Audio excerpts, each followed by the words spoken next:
In today's episode, we are going to remember an extraordinary Indian Army officer, late Colonel Sirinder Raj Singh, a brave leader who served during some of the most defining moments in Indian military history.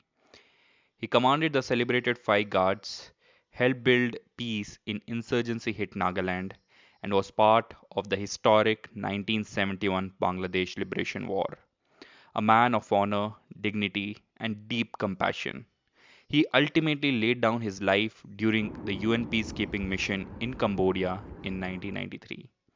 But today, we are not just looking back, we are looking back at the legacy he left behind.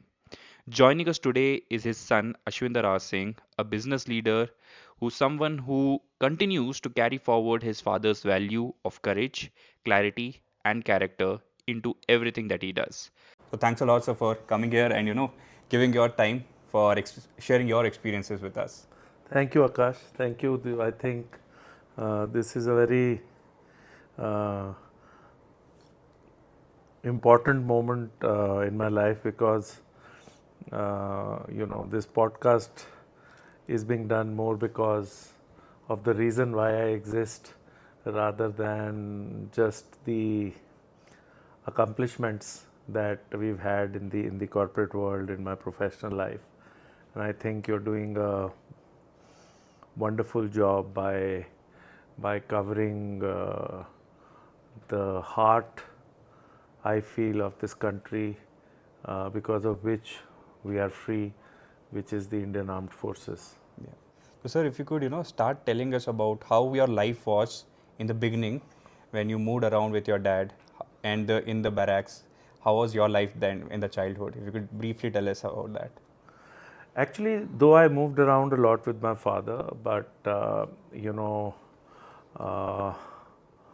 my life was great when I was young, and whatever I remember uh, was that I was really enamored with the army, visiting various places, various cities. The style was very different. I think we never felt that the world outside is so different actually than the world inside army, because mostly people live for honor, people live for integrity, people live for a purpose which is larger than their personal purpose, which is the sovereignty of the country. So everybody around is kind of made of the same metal, same thought process.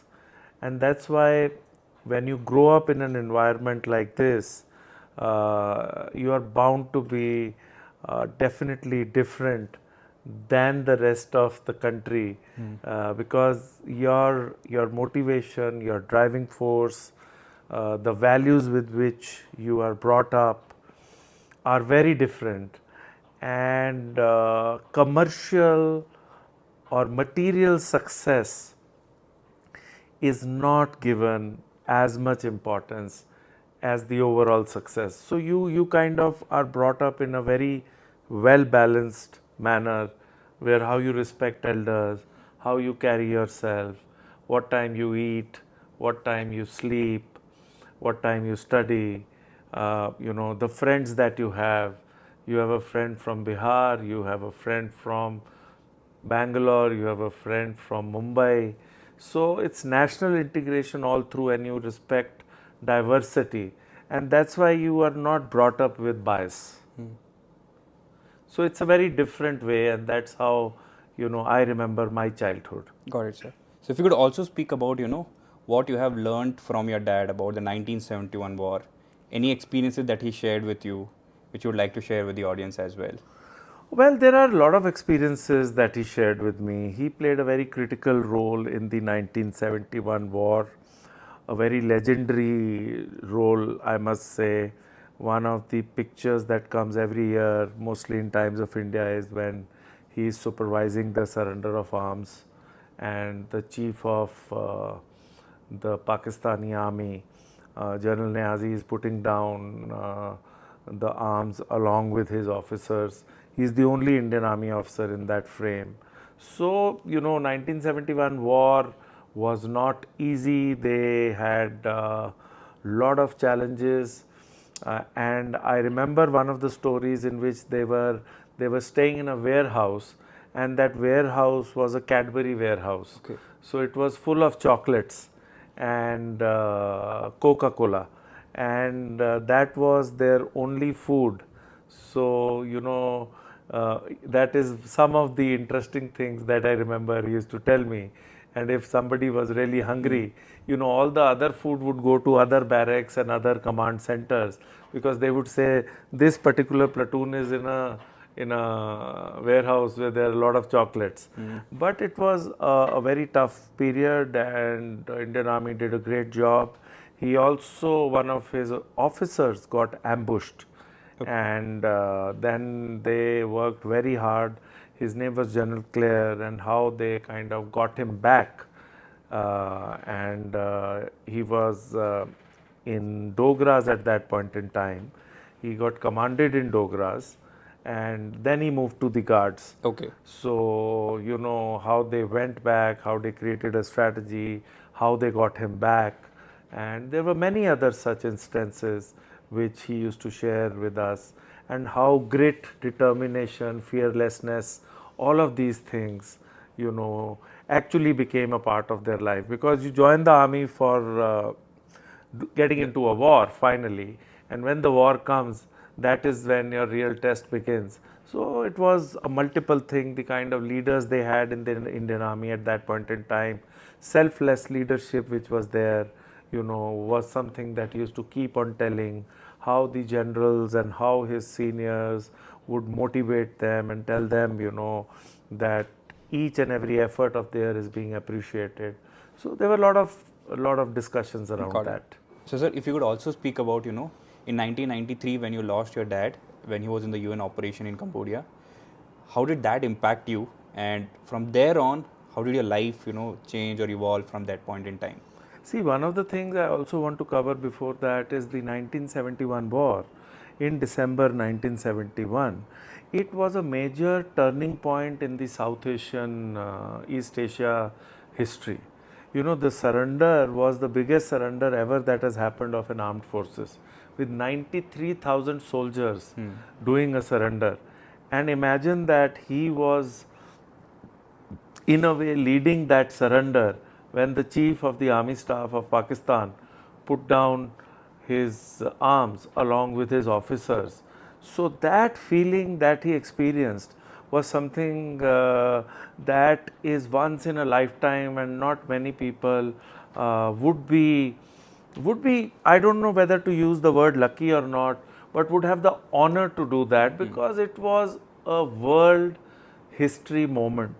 So what he used to always tell me was that, though at that time I was, leading the surrender when the chief of Pakistan was putting down his arms, the values that army had put into us, we did not have any arrogance in us. We were just doing our duty, and we were giving the Pakistani officers the same respect that we would give our officers, because in army, he said, it was always told that a colonel is a colonel, irrespective if he is in Pakistan or in the US, or is a colonel of Indian Army. So that was a very historic moment, and that thing kind of remained with me, that when you really end up achieving something, I have realized that you need to have a very balanced perspective about that, neither getting too excited or nor getting too bogged down. And that is one thing that always remains with me, which he used to tell me about 1971 war, how his experience was to supervise the surrender of arms. Got it, sir. So if you could also speak about, the current incidents where the Pahalgam incident has happened. There is a lot of, suggestion that a war should start or something at this moment. So how do you look at it now? Actually, I I end up smiling. I don't discuss much, because unfortunately the civilians can't understand Indian Army. It is very unfortunate, because for them it is a masala movie. uh, they don't understand that, of course, what has happened is very ghastly, and I'm sure India is going to respond.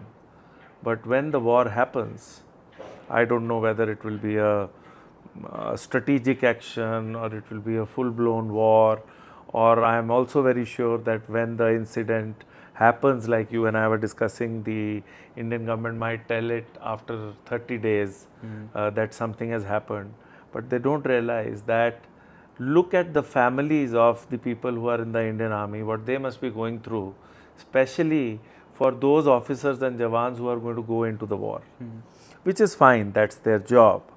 But unfortunately, I feel that the Indian diaspora, the overall Indian civil society, has never been able to appreciate the work that Indian Armed Forces does. And for them, it's just a drawing room discussion. Now Pahalgam has happened, so everybody is more worried about Hindu, Muslim. They are not worried about the Indian sovereignty. They are more worried about the religious aspects, the masala of the whole thing. And it's very sad what has happened. It should not have happened. Somewhere, I also feel that why can't we be a little more proactive and avoid such things. I feel we had become complacent because after 2019, things were very calm. There was a ceasefire across the LOC, and maybe our enemies took advantage of that complacency, and this ghastly attack happened, especially because it happened on civilians, which is very dangerous, not just for the people who have died, but for the economy of that state, which was bouncing back. Got it, sir. Sir, going to the previous question, if you could tell us your experience after 1993 when you lost your father, how did things change for you? How did you evolve yourself as a person? I think you were 19 that time. So how did things evolve from there on? Yeah, I was 17. Well, that is a very important aspect of my life. I think that is what it was one of the toughest moments of my life. Uh, we were all alone in India. Obviously, we got the news that, we've lost him in Cambodia.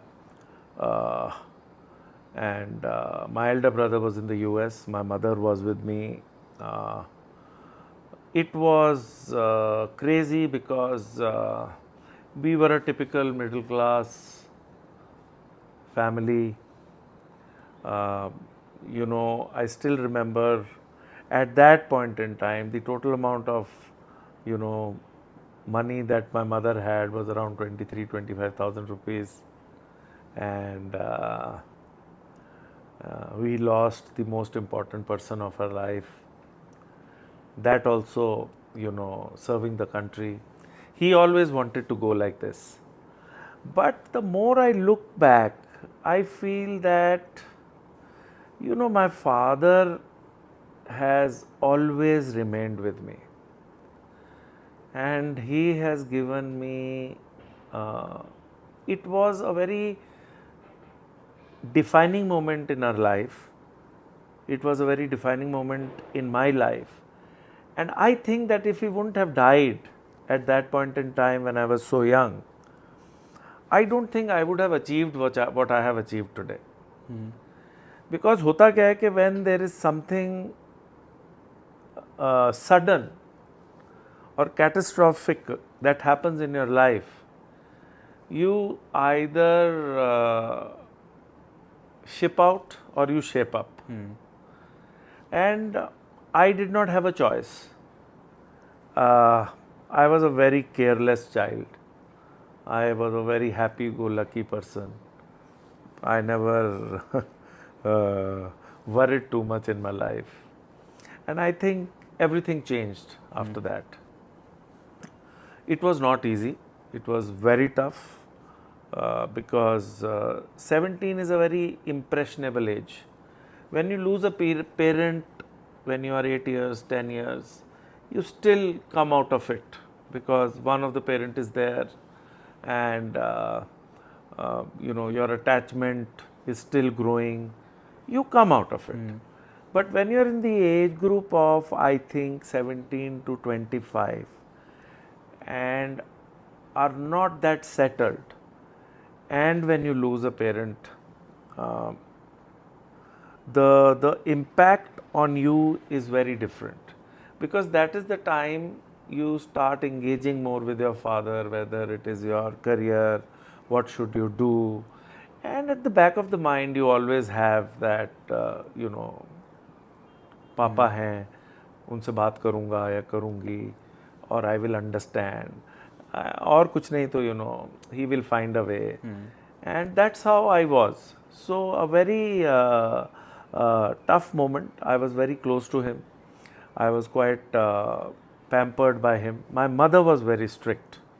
She was a very strict mother. She never pampered us in terms of,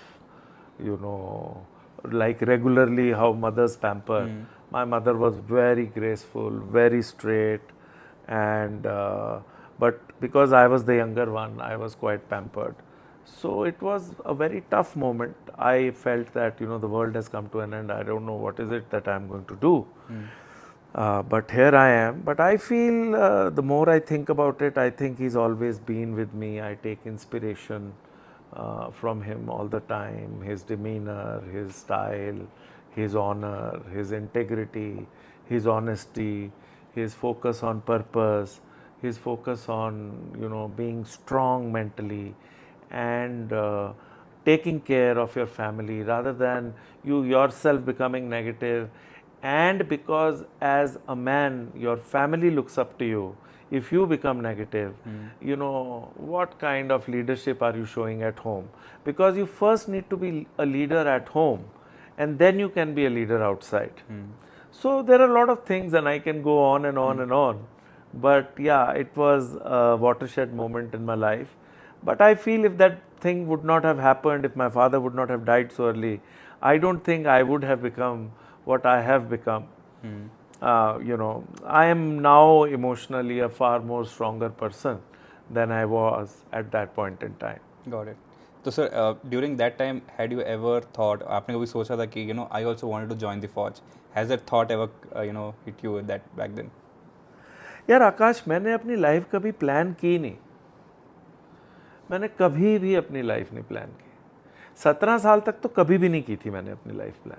मैंने कभी नहीं सोचा था कि मुझे बाहर जाना है.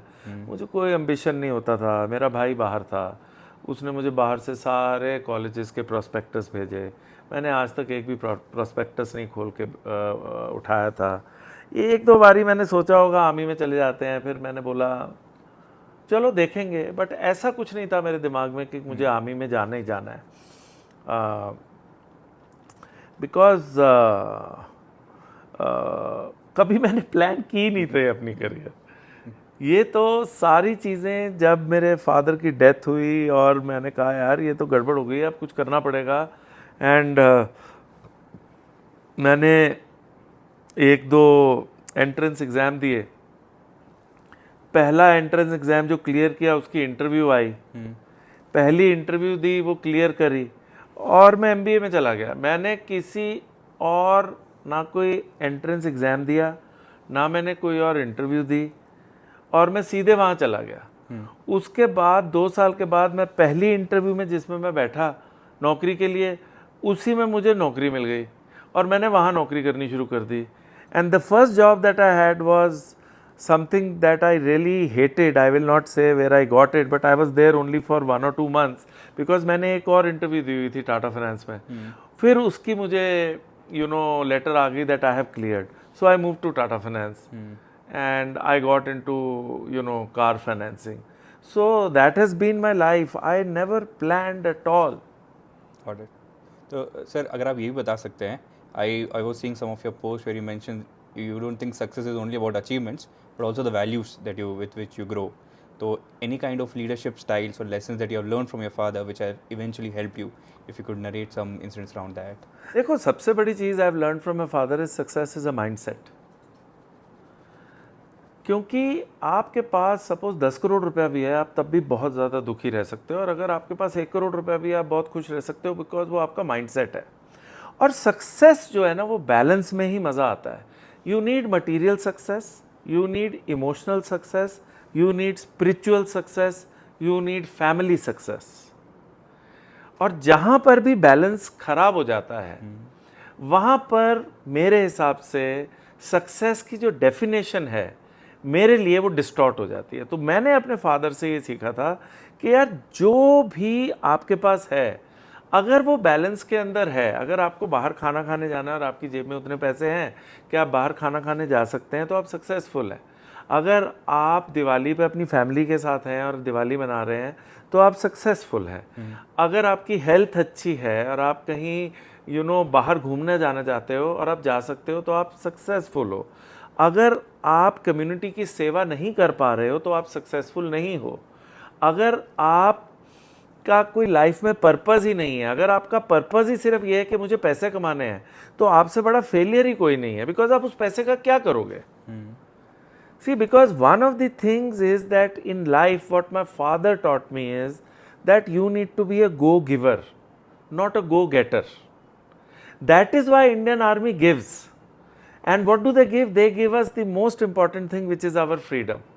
That is why mostly when you meet an army officer in a uniform, you generally find a very positive vibe, upright, fit, respectful, has some aura about it, some energy about it, because they are groomed like this. So what I learned from him is that success is about balance. Success is about contributing to other people's success. See, the speed of the train is speed of the engine. That is what leadership is. आप कितना तेज चलोगे, उससे पता चलेगा कि आपकी team कितना तेज चल रही है। और वो जो तेज है, वो जो स्पीड है, वो जो सक्सेस है, उसके अंदर मटीरियल सक्सेस उतनी ही इम्पॉर्टेंट है और एथिकल सक्सेस उतनी इम्पॉर्टेंट है। आपने अपने प्रिंसिपल्स और एथिक्स को कॉम्प्रोमाइज करके अगर पैसा बना लिया, क्या वो सक्सेस है? कई लोगों के लिए हो सकती है। हमारे लिए जो आर्मी बैकग्राउंड से आते हैं, जिनको एक बहुत स्पेसिफिक कल्चर में रखा गया है, जहाँ पर देश आपसे पहले आता है, इससे ज़्यादा मोटिवेशन क्या चाहिए कि हर आर्मी ऑफिसर को, हर आर्मी जवान को तैयार किया जाता है, मोटिवेट किया जाता है कि भाई तुम्हें कल अपने देश के लिए मरना है। So look at the level of motivation that the person is ready to die for the country, is ready to give his life for the country. हम यहाँ पर कॉर्पोरेट वर्ल्ड में बोलते हैं, sir I am not motivated, मेरा काम करने का दिल नहीं कर रहा क्योंकि मेरी सैलरी अच्छी नहीं है, या मेरे को प्रमोशन नहीं मिला, या सर मेरा घर और ऑफिस के अंदर डिस्टेंस बहुत ज़्यादा है, या 1 साल हो गया मेरे को 15% ही इंक्रीमेंट मिला, मुझे तो 25% मिलना चाहिए था। ये मोटिवेशन थोड़ी होती है। मतलब थैंक गॉड ऐसे लोग इंडियन आर्मी में नहीं है, बिकॉज इंडियन आर्मी में तो you need to be motivated to die for the country. So that level of motivation is so different. It only comes from that level of leadership. That is why I say that it is the Indian Army that gives strategy to the world, or the armed forces. Why only Indian?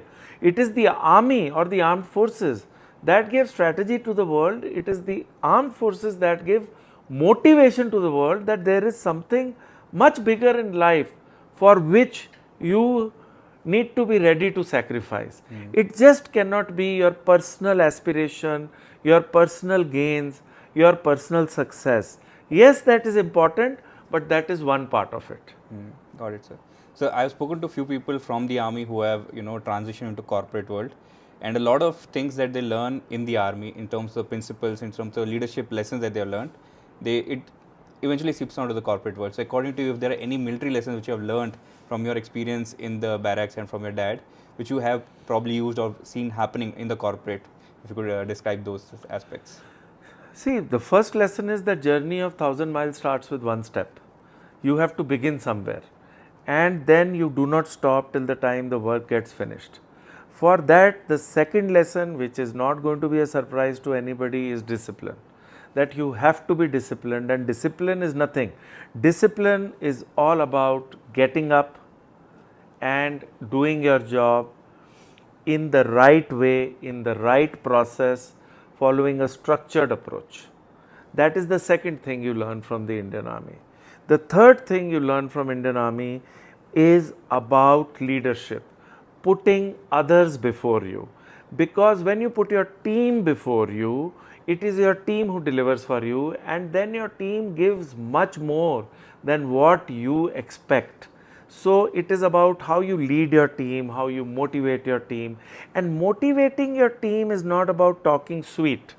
Motivating your team is about giving them authentic feedback, taking care of them, especially when something tough happens. For example, taking care of team means that if your company has decided that 10 people have to lose their job, how you convey that? First you try to save their job. First you try and say, okay, can we reduce their salary? Then you try to say, okay, can we give them more notice period? Then it is about how you convey it to them. Then it is about how you stay with them during that process when that person is going through his toughest period and he knows that he is going to lose his job. And as a leader, how do you stay with them? How do you help them network in the industry? So what the army teaches you is that leadership is a journey. Today you are posted in Pune. From Pune you get posted to Jammu and Kashmir. From Jammu and Kashmir you get posted to Kerala. Pune, the culture is very different. Weather is very different. Jammu and Kashmir, the culture is very different. Weather is very different. Environment is very different. Kerala, the weather is different. People is different. Environment is different. And you remain the same. Your family comes with you. Your children have to change their school. And tell me how many people in the civil have to, how many kids in the civil have to change their school 5 to 6 times from class 1 to class 12th. Now this process is very tough, but what it does to that student is it makes them very strong. It makes them very adaptable. And the moment you become adaptable, then if anything happens in your life, your ability to adapt to it is better. Your ability to handle real life stress, real life challenge is better.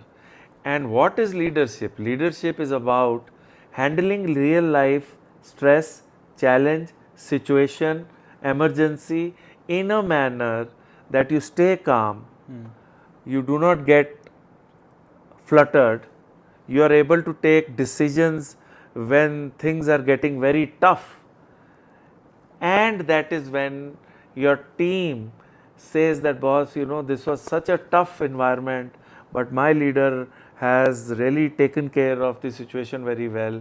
Then you are able to tell them, this is what you need to do, this is what you need to do, this is what we need to do. We need to stay calm, and this will be our strategy, this will be our approach, this is how we will solve this, and this is how we will move forward. And army also teaches you that if you work hard, you need to party harder. Army also teaches you to respect protocol. Army also teaches you to respect your seniors and love your juniors. Army also teaches you that, you know, it doesn't matter if you are from different caste, if you are from different background, if you are from different state, it matters, because by the end of the day, we are all Indians. So let us not have a subconscious bias against someone because he is from Punjab, he is from Bihar, he is from South. So, and all of these are the most important lessons of leadership, because the core of leadership is that you have to be unbiased. Got it. And that is what army teaches you. Army teaches you to be driven by meritocracy and always remain unbiased, irrespective of the person's caste, creed, background, and only look at performance and then judge somebody. Got it, sir. So you had also mentioned in one of your posts about your experience in the Nagaland, where you have seen your dad was more focused on negotiation over, you know, force. So when you come to that principle of, you know, trying to solve interconflict between people, personally and professionally, how do you, you know, look at this principle of, you know, negotiating more than using the brute force?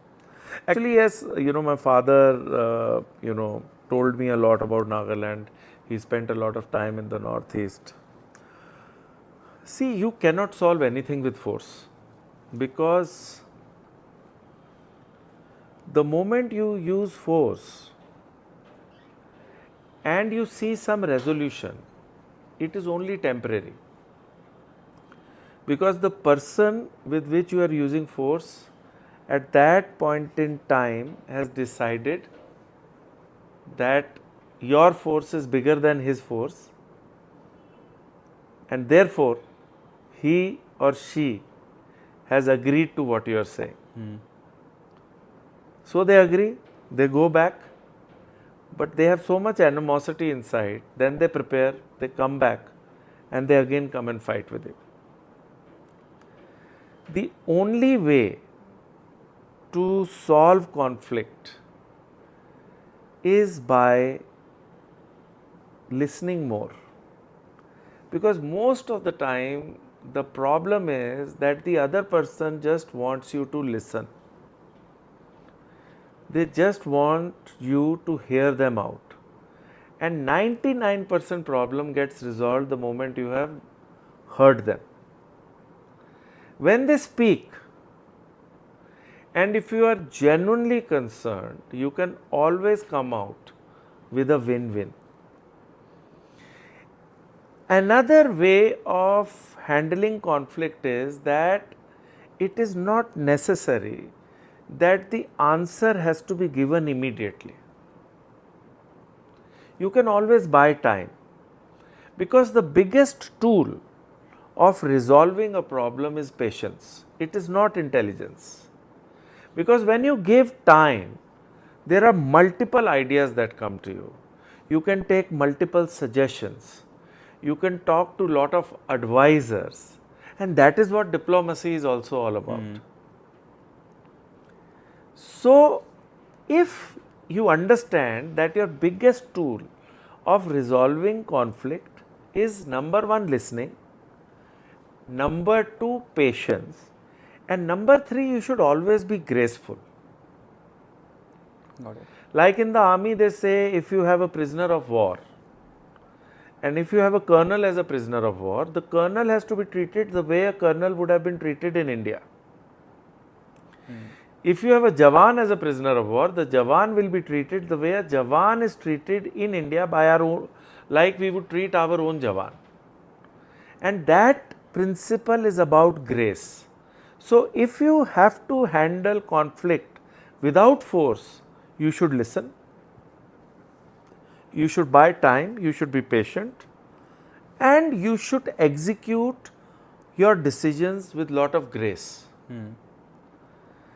And if these three things are kept in mind, most of the conflicts that will get resolved through this approach will be sustainable resolutions, and they will not come back again. Got it. So in the previous conversation, you were speaking about, the freedom is protected by our soldiers who are defending us. So what, according to you, is freedom, and how do you look at it? Oh, this is a very tough question, Akash. Very tough question. Freedom is what we are doing. You and I are talking. We want to talk. We are talking. We want to walk on the road. We can walk. I want to wear a t-shirt and a shorts. I want to wear jeans. I want to wear a suit. I want to eat non-veg. I want to eat veg. I want to visit a temple. I want to visit a mosque. I want to visit a gurdwara. I want to sing a song sitting on the road. Freedom is about doing the power of doing anything without the fear of getting caught, or without doing something without asking the permission to do it. Got it, sir. So, when you are able to do most of the things without taking permission, you are a free soul. Got it. So if I can ask you, from your experience with your dad, one lesson which you have learned from him, which you still use till today, and which you would like to pass on to the other people as well, what would that be? Clarity of thought. You need to know what you're doing, because majority of the people who are not successful, or who might be successful but are not great leaders, according to me, are people who do not have clarity of thought. They don't know what they want to achieve. They don't know how they want to achieve. They just have ambitions like, I want to be CEO, I want to be very rich, I want to have a big house. And all of these are very frivolous things.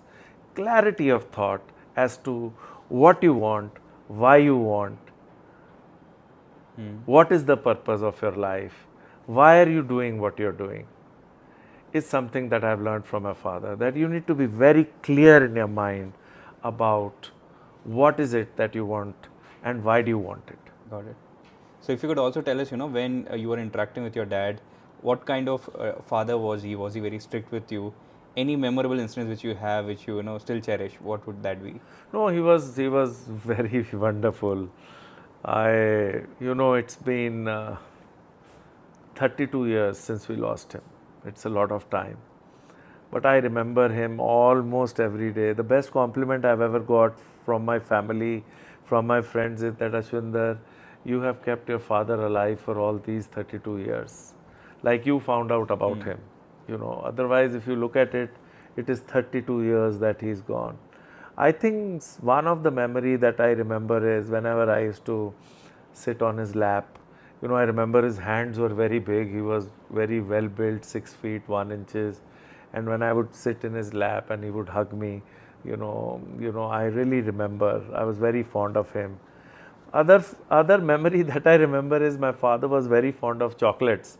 And one day, I was behind him and he was in the car ahead. I was on my scooter, and our house was just going to come in the next,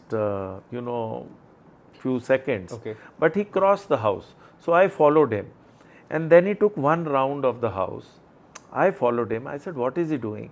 Then he took another round of the house. I followed him again. And then he took another round and then he entered the house.